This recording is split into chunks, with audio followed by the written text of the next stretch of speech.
We're starting tonight with a story you're seeing first on 5. Minneapolis is taking a new approach to help people who call 911. Dispatchers are now supported by a social worker sitting in the same room, and they even answer calls. Callan Gray joins us live with a first-hand look at how it's working. Callan? The city tells us there are very few, if any, other programs exactly like this in Minnesota. Melanie Yang is at her desk in the Emergency Communications Center Monday through Friday from noon until 8:30 p.m. I'm a 911 social worker. Can you tell me what's going on? For 2 weeks now, What happened this week that you're having a bad week? Melanie Yang has been answering calls in the Minneapolis Emergency Communications Center, Are you worried that you won't be able to pay your rent? helping those in a mental health crisis, in need of housing, or those who don't know where to turn. Sometimes people just need a little support. Her position is a pilot program. It's a unique role.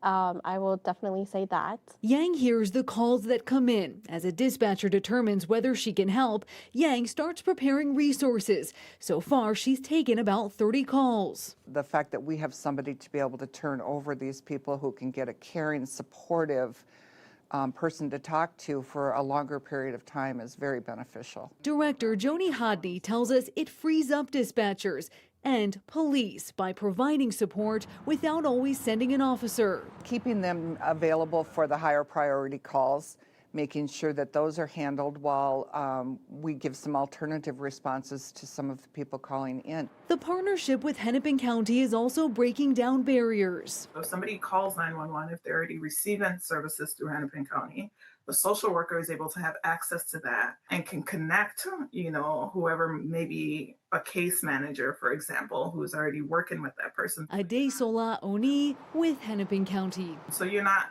replicating or duplicating services. Sometimes a police response is needed. Yang previously worked at other crisis call centers, telling us this role allows her to send help more quickly to someone in a crisis.